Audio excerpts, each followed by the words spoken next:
ඉන්දිය අග්‍රාමාත්‍යවරයා මේ ව්‍යසනයේදී ශ්‍රී ලංකාව වෙනුවෙන් ඉතා හොඳ තීන්දුවක් ගන්නවා. සේනාධිනායකයා විදිහට ඔහු ත්‍රිවිධ හමුදාව ශ්‍රී ලංකාවට පිටත් කර යවනවා. ඒ විතරක් නෙවෙයි ඔහුගේ තියෙන ගුවන් යානා ප්‍රහාණය කරන විශාලම නෞකාවල වික්‍රාන්ත නෞකාවත් ලංකාවට වෙනවා. ඒ විතරක් නෙවෙයි ඔහු නාවික බලයනි ඒ වගේම ගුවන් සහ පාබල බැන ඇනිත් ගලවා ගැනීම් කණ්ඩායමුත් ලංකාවට වෙනවා. ඖෂධ වගේම ඔහු තවත් ලංකාවට වෙන දෙයක් තමයි ආහාර, සනීපාරක්ෂක ද්‍රව්‍ය. මේ වගේ දේවල් එවල ඔහු ශ්‍රී ලංකාවේ ජනතාව පත් වෙලා තියෙන මේ ව්‍යසනයෙන් ගලවා ගැනීමට ඔවුන්ට අවශ්‍ය ශ්‍රමික ආහාර, ශ්‍රමික සහන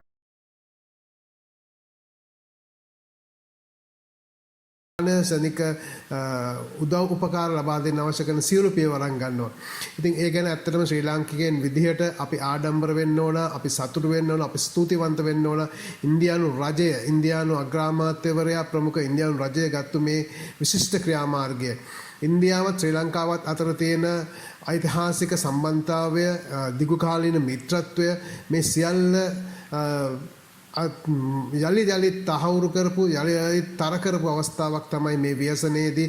අපිට මතකයි මීට අවුරුදු කීපයකට ඉස්සෙල්ලා අපේ රට ඉතාමත් අභාග්‍ය සම්පන්න විදියට අපේ බංකොලොත් වෙනකොට අපිට කන්න අවශ්‍ය කරන දේවල් ගන්න මිල මුදල් නැති වෙනකොට ඉන්දියාව අපිට ආහාර ද්‍රව්‍ය සහ ඖෂධ ලංකාවට ආනයනය කරන්න අවශ්‍ය කරන ක්‍රෙඩිට් ලයින් එකක් දුන්නා.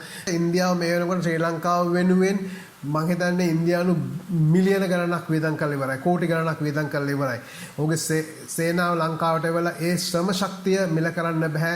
ඒ ඔවුන්ගේ ගෙන් බේරගත්තු ජීවිතවල වටිනාකම මිල කරන්න බෑ. ඔවුන් මෙන්න මේ දේවල් අපි අගය කරන්න ඕන. අපි ජීවිත කාලෙට මතක තියාගන්න ඕන. අපි මේ රටේ මිනිස්සු විදිහට ඉන්දියාව දිහා බලන කෝණය වෙනස් කරන්න මේක හොඳම අවස්ථාව කියලා මම හිතනවා. අපේ හැමෝටම ගොඩක් වෙලාවට ශ්‍රී ලාංකිකයන්ට ඉන්දියාව ගම වෙනම ආකල්පයක් තියෙන්නේ. ඉතින් ඒ අයහපත් ආකල්පය අපි අයින් කරලා යහපත් විදිහට මෙන්න මේ අපේ අසල්වැසියා, අපේ වැඩිමහල් සහෝදරයා දිහා අපි බලන්න පුරුදු වෙන්න ඕන. එයාලා හැම වෙලාවෙම අපිට පුළුවන් හැම වෙලාවෙම උදව් කරලා තියෙනවා. ඉතින් අපිත් මේ ආකල්පය යහපත් විදිහට බැලුවොත් අනාගතයේදී අපේ රටේ තරුණ ප්‍රජාවට විශේෂයෙන් ප්‍රයෝජනවත් වේවි. අපි ආකල්පයේ වෙනසකට යා යුතු කාලය එළඹිලා තියෙනවා. මේ වෙලාවේ ඔයාලට තේරෙනවා අපි කිසිම ಜಾති ආගම් කුල ભેදකින් තොරව හැම දෙනාගේ පිහිටට ඇවිල්ලා තියෙනවා. ඒ නිසා මේ සාමූහික හැඟීම, මේ ආකල්පමය වෙනස හැමදාම මේ වගේ තියාගමු. පුංචි දේවල් ලොකු කරගන්න නැතුව ඉතින් මේ වගේ සහයෝගයෙන් වැඩ කරන්න, අන්‍යෝන්‍ය විශ්වාසයෙන් යුතුව වැඩ කරන්න පුරුදු වෙමු. මේ විතරක් නෙවෙයි අපිට තවත් රටවල් කීපයකින් ආධාර උපකාර ලැබිලා තිනවා. අපි ඒගොල්ලොන් ගැන කතා කරනවා. මට මතකයි 2016 දී අපිට විශාල උදව් කරා ඩුබායි රාජ්‍ය ඒ ගංගතුරු වෙලාවේ. ඉතින් අපි මේ ආපු හැමෝටම ස්තුතිවන්ත වෙමු. ඔයාලට කරන්න පුළුවන් එකම දේ තමයි අඩුම ගානේ ඔයාලට හම්බ වෙන සෑම ඉන්දියානුවෙකුටම, සෑම විදේශ ගලවා ගැනීම කණ්ඩායමකටම හැකි ප්‍රමාණයෙන් ස්තුතියි කියන වචනේ ප්‍රකාශ කරන්න. ඒ හොඳටම ප්‍රමාණවත්.